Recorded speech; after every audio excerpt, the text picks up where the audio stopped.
The wind slithered through Dust Haven like a ghost that wouldn't rest, stirring the dust beneath the saloon's swinging doors.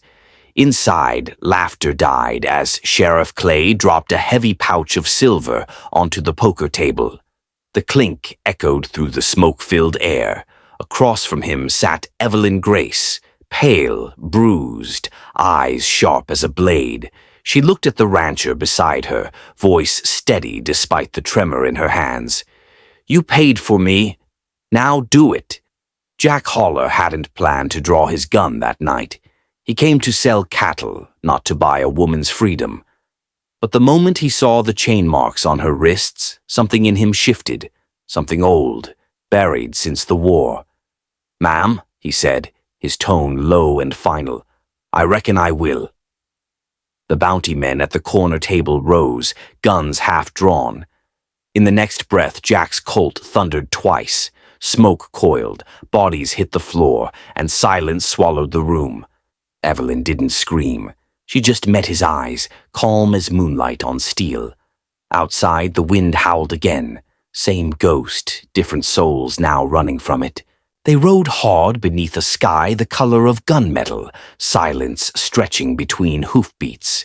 Dust rose around them, swirling like smoke from a memory Jack couldn't quite shake. Evelyn rode close behind, her eyes fixed on the horizon, or maybe on the man who'd just rewritten her fate. She finally spoke, her voice thin but sharp. "You didn't have to do that." Jack didn't answer. The desert had a way of swallowing words that didn't matter.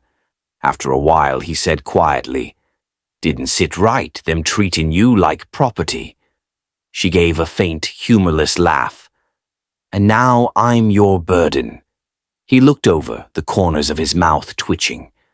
"Lady, I've carried worse things than conscience." They found shelter in an abandoned cabin.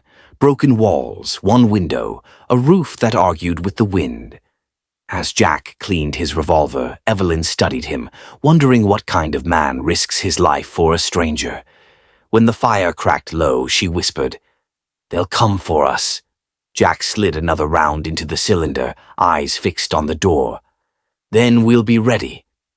Outside, a coyote cried, long and hollow, like a warning the night was about to cash in its debts. The first shot came at dawn, slicing through the stillness like a curse. Jack was already awake, hand on his revolver, eyes hard as flint. "Down," he ordered, pulling Evelyn behind the splintered wall. The bounty riders had found them, 3 shadows against the rising sun, rifles flashing in the red light. Bullets tore through the cabin, wood splintering, dust choking the air. Jack returned fire with grim precision, each shot a memory of battle he'd sworn never to relive. One rider dropped, another charged, spitting curses. Evelyn, trembling, grabbed a fallen pistol and tossed it to him. "Here." He caught it, fired once, and the world fell silent again, smoke drifting through the doorway like a ghost, unsure of where to go. Jack leaned back, chest heaving, blood dark on his sleeve. Evelyn rushed to him, eyes wide. "You're hurt." "Just grazed," he muttered, forcing a grin. "Ain't the first time someone's tried to shoot sense into me." Her laugh cracked through the tension, soft and real. Jack studied her for a moment, realizing how strange it felt to care again. Outside, the sun climbed higher, bright, merciless, and full of unfinished business. Weeks later, Dust Haven stirred with whispers as 2 riders appeared at the edge of town. Jack sat tall in the saddle, hat low, while Evelyn rode beside him, wearing his old duster and a smile that dared the world to remember her. The saloon doors creaked open, and Sheriff Clay squinted into the light. "Well, I'll be damned," he muttered. "You actually brought her back." Jack dismounted slowly, dust puffing around his boots. "Didn't bring her back," he said. "Brought her home." The crowd laughed, but there was warmth in it, the kind that comes when hard stories end right.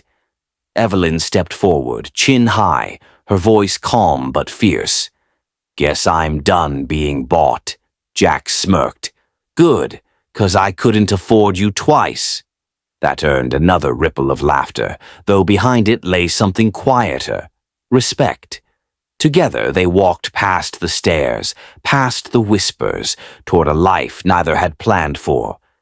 As the sun sank behind the mesas, Jack glanced at her, a softness in his eyes. Didn't think I'd find peace in all this dust? Evelyn smiled. Maybe peace ain't found. Maybe it's made, and for the first time Jack believed her.